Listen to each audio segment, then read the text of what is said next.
Se lo comentaba a ustedes en el arranque de nuestro magazine de nuestro Hoy por Hoy Miranda. Vamos a hablar de las principales características que presenta la declaración de la renta, la campaña de la renta correspondiente al ejercicio de 2021, que ya está en marcha.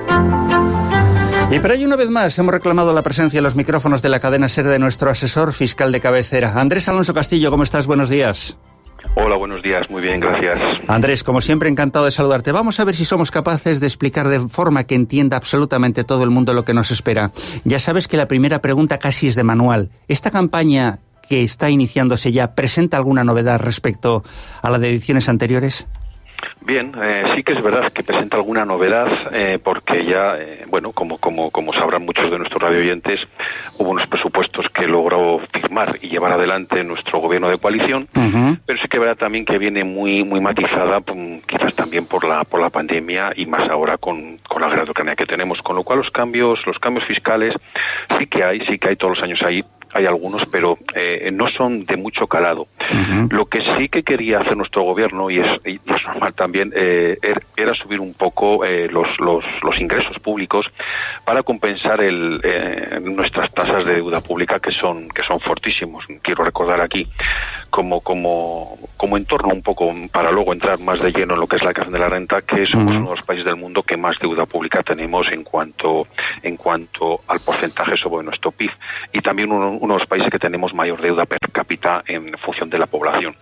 Con lo cual sí que es urgente intentar equilibrar. La verdad es que con los tiempos tan difíciles que tenemos es muy difícil reducir los gastos, porque tenemos ahí todas las subvenciones, que yo soy partícipe de ello en cuanto a que ha ayudado a muchos de nuestros clientes del despacho a obtener ayudas, fondos públicos, préstamos y con unas condiciones muy ventajosas que han servido evidentemente para aumentar todavía más nuestro déficit, ¿no? Pero bueno, nuestro gobierno quiere hacer más cosas, pero la pandemia la verdad es que la ha frenado, ¿no? Y ya entrando un poquito más de lleno en la pregunta que me has hecho, pues la verdad es que hay algunos cambios, que a algunos se les ha dado más muy platillo que otros, pero que bueno, yo en 4 pinceladas, porque tampoco queremos aburrir a quienes nos escuchan, quería dibujarlos un poco por encima de forma liviana. Y que bueno, por un lado son las deducciones, hay unas nuevas deducciones energéticas por el ahorro energético, digamos, que son ya aplicables al 21 y que se van a extender 1 y 2 años más seguramente, pero que como tienen tres tipos de deducciones y además son bastante complejas, creo que solamente con dar una pincelada general sobre ellas creo que bastaría, pero que la gente lo sepa, que si hace ahorros que conllevan digamos una mayor eficiencia energética, sí que tiene ciertas deducciones. Luego ha habido un aumento de 5 a 6 tramos, que tampoco, por no andar recorriéndolos todos para no ser aburrido, solamente pues me parece aconsejar decir que se ha subido un tramo más a partir de 300.000, a los cuales se le aplicará un 47%. A mí tengo que decir que no me importaría estar ahí, y creo que a muchos de los que nos escuchan tampoco, porque hay que ganar o hay que tener unos beneficios en la renta de más de 300.000 euros. A mí no me importaría pagar el 47%. ni a mí tampoco, Andrés. Ni a ti tampoco, ¿verdad? Pero bueno, es lo que hay, que para que nos hagamos un poco la idea de la progresividad que tiene el IRPF, pues a estas personas se les aplicaría un 47%, que prácticamente es una detracción de la mitad, a nivel fiscal, de la mitad de lo que ganan, ¿no? También se ha aumentado, y tampoco me importaría estar entre estos contribuyentes, se ha aumentado de 3 a 4 tramos al 26%, el último, para rendimientos, digamos, del capital. Hablo de ganancias de patrimoniales por venta de fondos de inversión, de acciones, dividendos, etcétera, y todo lo que cause una ganancia, digamos, patrimonial, de lo que no es el esfuerzo de todos los días, para entendernos, ¿verdad? Luego también hacia abajo, y siempre con una tendencia que se ve en estos años, ha habido un deterioro de un poco del tratamiento tan bueno que tenían los planes de pensiones. Ya se nos ha quedado en 2.000 euros para el 2021, que es la renta que vamos a hacer, pero para este 2022 tampoco viene mal, decir que el límite ha bajado a 1.500. Pero bueno, como vamos a hacer la renta del 21, son 2.000 euros. Evidentemente, solamente poder reducir 2.000 euros, el impacto fiscal es muy poco, la verdad. Vale. Y esas son, digamos, en breves pinceladas, un poquito las 4 cositas que veo. Vale, entonces, Andrés, a ver si soy capaz de resumir lo que nos has dicho en estos primeros minutos. Estamos hablando de los primeros presupuestos del Estado en un gobierno de coalición que no presenta cambios sustanciales, aunque sí hay una tendencia por parte del gobierno a incrementar los impuestos a los ciudadanos. Eso sería lo primero que se vislumbra, ¿no? sí, la tendencia que hay es a que aún vaya aumentando la presión fiscal, pero ¿qué ocurre también? Pues ahora mismo tenemos la guerra de Ucrania, que por desgracia todos estamos viendo lo que está suponiendo a nivel humano, pero evidentemente también tiene unas repercusiones económicas que va a conllevar que ningún gobierno, me da igual de qué color sea, pueda aumentar impuestos, porque hay que respetar mucho la renta disponible de los contribuyentes. Es que va a llegar un momento que no va a haber rentas disponibles, Pero bueno, si no hubiera existido la pandemia, si no hubiera existido la guerra de Ucrania, eliminando los temas, digamos, de lo que está suponiendo, si lo queremos analizar solamente a nivel económico, seguramente los impuestos habrían subido más. Bueno, no es cuestión de análisis en esta sección contigo, pero es cierto que la mayoría de los países europeos de la Europa comunitaria sí ha procedido a una reducción paulatina de impuestos, situación que no se ha dado en España. Eso sí que es una evidencia ya constatable. Sí, este es un tema delicado porque, bueno, cada país tiene su idiosincrasia, exacto. Cada país tiene sus gobiernos y piensan de una manera, y aquí sin querer favorecer ni criticar a nadie, en España estamos como estamos ahora mismo, y como he dicho antes al principio de esta entrevista, tenemos un nivel de deuda pública pues que es inasumible y que en breve deberá empezar a ser bajado, y eso, hombre, por supuesto sabiendo que esto lo van a heredar nuestros hijos y nuestros nietos, porque es una deuda terrible, ¿no? Y eso exigirá sacrificios por parte de toda la población. Por cierto, una pregunta que tiene que salir siempre en este tipo de encuentros contigo, Andrés. Plazos previstos para la campaña de este año. Cuéntanos. Bien, pues la fecha de hoy no es baladí. Tú y yo la hemos puesto hoy por algo. Por algo. Mañana empieza, eso es. Por algo empieza mañana ya es cuando empieza el inicio, digamos, legal de la presentación por Internet de la creación de la renta y del patrimonio del 2021. Sí que es verdad que tiene que, como digo yo, montárselo cada contribuyente en este primer plazo a su manera, porque no va a haber, digamos, ninguna ayuda disponible como el plan le llamamos, como el plan presencial, que eso ahora iré diciendo un poco los plazos. Ahora, digamos que mañana empieza, pero de un modo, como digo yo, como más suavecito para la gente que se atreva a hacerlo por su cuenta y que tenga conocimientos como para poder confirmar el borrador, ¿no?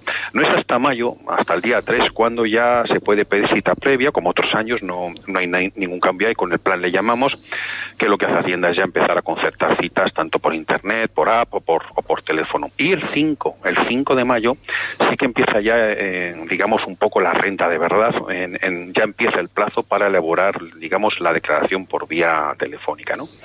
Hasta el 26 de mayo ya no se podrá ya solicitar previa ya para la confección de declaraciones de manera presencial. Ya entonces es cuando el contribuyente puede dirigirse a la agencia tributaria para primero pedir cita, y luego ya el 1 de junio es cuando ya se da el pistoletazo para la atención presencial. Hasta el 27 de junio se puede presentar la declaración de la renta con opción de domiciliación, es decir, solamente 3 días antes de que cuando acaba el plazo, y el 29 de junio es el último día para solicitar la cita previa para atención telefónica. Lógicamente, como el 30 de junio no es festivo, ese día es el último que hay para hacer la declaración de la renta. Toda liquidación que se presente posteriormente ya será objeto de sanciones, que por cierto, algo bueno hay. Desde hace ya unos meses se ha bajado, digamos, el régimen sancionador, tanto para declaraciones fuera de plazo de forma voluntaria como con requerimiento previo. Algo bueno tiene que haber y lo tenemos que contar también. Bueno, pues naturalmente es una información que tienen que conocer de primera mano nuestros oyentes, y te agradezco que la hayas puesto sobre la mesa. Por cierto, te planteo que me hables de otras novedades que son las vinculadas con el cambio de tramos en tarifa, y también si hay algún tipo de nuevas deducciones que puedan aplicar quien nos está escuchando. Bien, vamos a ver cómo hay ahora 6 tarifas. Lo que ocurre que, bueno, la mayor parte de contribuyentes no van a notar una subida nominal, pero ahora bien, aquí hay un truco que, sobre todo, con unos IPCs tan altos como los que estamos en los últimos meses del 21 y los primeros que vamos del 22, hay que recordar que el IPC ahora mismo que tenemos del 2022 es el 9,8, que es una auténtica barbaridad para los tiempos que corren. Hay que recordar que hace casi 40 años que no vivimos estos niveles de inflación. Son inflaciones que pertenecen al pasado, pero claro, hay un tema que yo sí que quiero aquí un poco profundizar. Si las tarifas son iguales y no se han variado y no se adaptan al IPC, evidentemente los convenios laborales se están actualizando, no tanto al IPC, pero bueno, a los tipos de ajuste que estén previstos en los convenios laborales.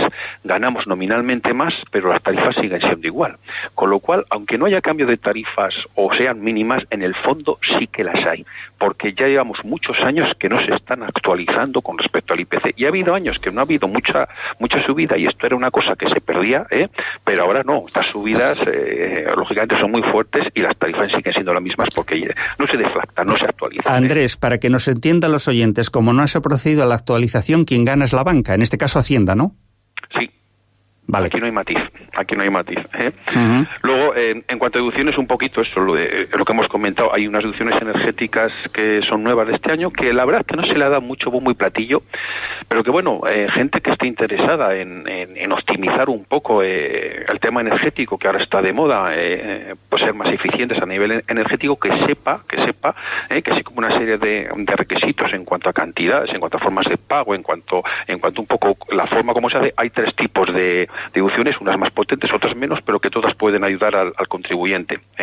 Yo me parece interesante también delimitar muy bien qué tiene que hacer la declaración de la renta, porque nosotros estos días estamos recibiendo bastantes requerimientos de renta de contribuyentes que se han creído que no tenían que hacerla y sí que tienen que hacerla, ¿no? Y yo quiero incidir mucho esto para evitar sustos, porque cuando Hacienda nos llama a la puerta a todos el corazón se nos dispara, ¿no? Uh-huh. Entonces hay que tener muy claro si estamos o no obligados a hacer la renta. La mayor parte de los contribuyentes saben que si no han ganado más de 22.000 euros brutos anuales con un solo pagador, muy importante, con un solo pagador, no están obligados a hacer la declaración de la renta. Y que esa cantidad baja hasta los 14.000 euros cuando hay más de un pagador y el segundo o posteriores pagadores tienen una incidencia de más de 1.500 euros. Es decir, si yo tengo 2 pagadores, no me paso de 22.000 y la suma entre el segundo y tercer pagador, cuarto, quinto, los que sean, no excede de 1.500, también el límite sería de 22.000. Pero si yo tengo 2 pagadores y, por ejemplo, el segundo es de 3.000 euros, que excede claramente de 1.500, sí que el límite baja a 14.000. ¿Por qué pasa esto? Pues simplemente porque el que está en una empresa ya le retiene lo que le debe retener, y quien trabaja en 2 o 3 o 4 o 5 empresas le retiene evidentemente por lo que le paga única y exclusivamente cada una de ellas, y lógicamente tiene unas retenciones mucho menores. Esto es para igualar la situación del que durante el año le han ido reteniendo bien y con los que no le han retenido bien. Pero sí que es verdad que hay otros límites que son más desconocidos, pero que si por ejemplo yo tengo unos rendimientos del capital mobiliario, de dividendos de acciones, ganancias patrimoniales, y exceden de 1.600, también tengo que hacer la declaración de la renta. Entonces, yo esta semana aquí en nuestro despacho hemos tenido ya 2 casos del año 2017 que nos han requerido la declaración de la renta. Son clientes que lógicamente no han estado aquí y que les hemos comentado, no, tiene razón Hacienda y hay que hacerla. Justo o injusto, pero la tenemos que hacer. Y luego también hay otro límite, que cuando tenemos inmuebles que nos imputan un rendimiento, aunque estén vacíos, en el IRPF se tributa también un porcentaje de los inmuebles que, no constituyendo la vivienda habitual, estén vacíos. También genera unos rendimientos. Entonces, si tenemos más de 1.000 euros de imputación de rendimientos, porque realmente no los obtenemos, pero se nos imputan por ley, también tenemos que hacer la declaración de la renta. Hay que tener mucho cuidado con estas, porque ya te digo que está habiendo ahora bastantes requerimientos. Por cierto, tenemos que tener mucho cuidado con esto. Por cierto, Andrés, decías personas que tienen, pues más de un pagador. Probablemente el modelo laboral al que va la sociedad actual indique que en el futuro cada vez tengamos más personas, más contribuyentes que se ajusten a esta situación, ¿eh? Pues sí, bueno, y no te cuento nada con el tema de los ERTEs, que por desgracia... Sí, de eso hablaremos. Con el tema de pandemia, el ERTE se trata como un pagador más. Entonces, todo el mundo que está en ERTE, yo me encendería una alarmita roja si estuviera en ERTE, porque es muy posible que tenga, que la mayor parte de ellos tengan. Y también te puedo dar por experiencia en nuestro despacho que está habiendo bastantes casos, a pesar de que se ha incidido mucho en los medios de prensa, tanto en televisión como en prensa escrita, pero al final la gente se nos olvida, ¿no? Ojo con 2 pagadores. Ojo también este año al ingreso mínimo vital, igual que el año pasado. Aquí hay una excepción, ¿no? Una excepción a lo que he dicho antes. Cualquier beneficiario del ingreso mínimo vital, cualquier beneficiario está obligado a hacer la declaración de la renta. Sin excepciones. Sin excepción, no la hay, porque es un mandato que viene de la propia ley que ha regulado esta subvención, esta ayuda para colectivos especialmente desfavorecidos, y la tiene que hacer. Y es más, diré que hasta el 1,5 del IPREN, que para hablar en cifras redondas estamos hablando de 11.000 y pico euros, aunque está exento, hasta esa cantidad hay que presentarla. Vale. Porque la pueden anular. Y luego muy importante, tema de criptomonedas, que es un activo que esta misma mañana yo leía que en un artículo muy interesante que hay más de 7 millones de inversores en nuestro país que... Hemos leído los dos el mismo artículo. Precisamente el titular de la noticia es: Hacienda cerca a 7 millones de contribuyentes con criptomonedas en renta y patrimonio. Precisamente de esto te quería cuestionar hoy, Andrés. Sí, bueno, las criptomonedas es una moneda virtual que solamente es medio de pago, si la memoria no me falla, en El Salvador, y que tiene un futuro pues muy incierto, porque a nivel inversor, aunque el motivo de tu llamada no es ese. Pero bueno, a modo de inversión está cautivando a muchos inversores porque están obteniendo grandes beneficios. Sí que es verdad que ahora en todo el 2022 estamos viendo una corrección bastante importante, pero a la gente le llama mucho la atención. Ahora es un activo a nivel inversor, repito, muy peligroso, muy volátil, y hay que decir una cosa muy clara: no hay ninguna autoridad monetaria hoy en día detrás de ellos. Hoy en día tenemos 10.000 monedas virtuales. Yo estoy seguro que muchas de ellas desaparecerán y su valor será cero. Pero bueno, tenemos todos estos, los Ethereum, los Solana, los Bitcoin, que son los más conocidos, pero hay que tener mucho cuidado con ello. Tratamiento fiscal de ello. Entrando en materia, vamos a entrar. Evidentemente hay que declararlas, porque ya Hacienda cada vez va a tener más datos de este tipo de activos y podemos tener requerimientos si no declaramos las ganancias. Evidentemente, como cualquier otro activo financiero, toda ganancia que provenga de este tipo de activos se declara como otras ganancias patrimoniales, y tiene el mismo tratamiento que si vende un fondo de inversión, que si vende unas acciones. Tenemos que declarar la diferencia entre el precio de venta y el precio de compra. Esa diferencia, si es positiva, hay que declararla. Y si es negativa también, porque como disminución o pérdida, la podré compensar con ganancias de acciones, con ganancias de fondo de inversión. Entonces, va a haber que declararlas tanto si perdemos, porque nos interesa, como si ganamos, porque también nos interesa presentarla bien para no tener requerimientos. Es decir, que sería un producto más que ya está en el mercado y del que Hacienda tiene constancia. Sí, cada vez más, cada vez va a tener más constancia, porque ya hay orden de que todas las entidades españolas que estén facilitando este servicio de compraventa tienen que declarar ya sus inversores y las ganancias que ha habido. Es cuestión de tiempo que esto se perfeccione, como muchas más cosas. Como antes, por ejemplo, era imposible saber el valor de compra de una acción que habíamos hecho hace 20 años, pues cada vez Hacienda tiene más datos, cada vez las bases de datos son más completas y se tiende a una sociedad y a una economía digitalizada, y esto es cuestión de tiempo de que se termine de perfeccionar y de que hay un control bastante elevado de esto. Y también en patrimonio hay que declararlas, por no hablar del modelo 721, que es el nuevo modelo que tiene preparado Hacienda. No le ha dado tiempo para este año, pero ya lo tiene preparado para el año que viene, porque bueno, sabemos un poquito, o conviene saber que hace unas semanas o un mes o dos nos tumbó el Tribunal Superior de Justicia de Europa el tema nuestro sobre el modelo 720, que era la tenencia de activos de inmuebles fuera de España, y que tenía un régimen sancionador que era increíblemente duro, tanto que nos lo han tirado abajo y han dicho que esto estaba fuera de lugar, ¿no? Entonces, bueno, saber que es un activo que está ahí, que Hacienda todavía no tiene un control tan fuerte como fondo de inversión o con acciones o con participaciones en empresas, pero ya cada vez se ve que lo va a ver, porque hay mucha gente que tiene esto ya en nuestro país. Bueno, a mí me ha sorprendido el dato: 7 millones de personas, Ya el número es francamente elevado. A mí también. Me ha sorprendido ese dato. A mí como economista, la verdad es que me gusta el tema he hecho alguna cosita, ves cosas, te interesas mucho, pero yo... La verdad es que me ha sorprendido porque no esperaba que tuviera tanta aceptación. Pero voy a decir lo que he dicho antes: es un mercado muy volátil, con unas variaciones de precio impresionantes intraday, en el mismo día, y yo creo que no está hecho a medida de cualquier inversor. Vale. Hoy por hoy tiene que ser gente que le gustan las montañas rusas. E informarse mucho, como siempre, Andrés, ¿no? Sí. Mucho. Bueno, las inversiones pueden salir mal incluso estando bien informado. Imagínate si no lo estás. La gente que invierte en esto tiene que saber muy bien dónde se mete. Vale. Y me quedaría una última reflexión que te pido, Andrés. Todos los años cuando hablo contigo me dices, por favor, no precipitarse jamás en la confirmación del borrador, repasar muy bien los datos fiscales. Supongo que este año me lo vas a volver a subrayar.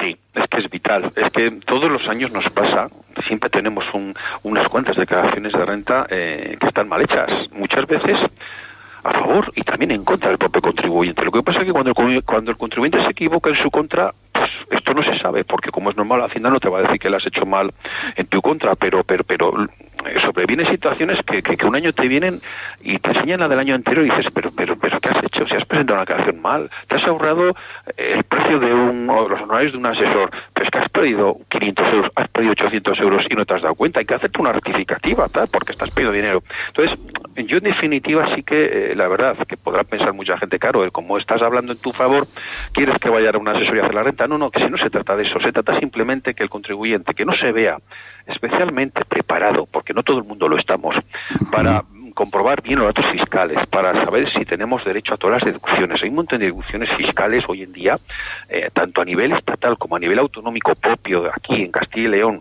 tenemos deducciones propias que hace falta siempre repasar. A mí me gusta siempre recordar, ojo con los datos fiscales. Este año hemos podido tener un hijo, hay que estar atentos. Hay unas deducciones por tener hijos, tanto a nivel autonómico como a nivel estatal. Si tenemos derecho a la deducción por alquiler, que si bien es cierto no existen, si he firmado un contrato de alquiler antes del 2015, puedo tener derecho a practicármelo tanto en el tramo estatal como por edad en los tramos autonómicos.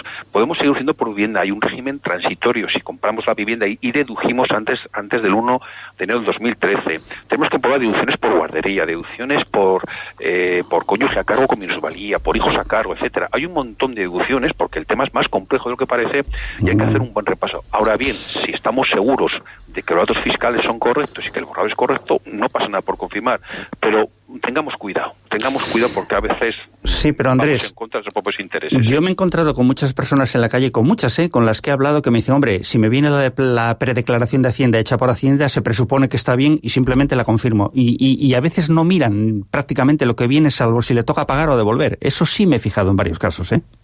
Pues hombre, es normal, yo pensaría lo mismo. Oye, me la ha hecho la agencia tributaria, eso pues es. yo doy el ok, pero hay que tener en cuenta una cosa muy clara.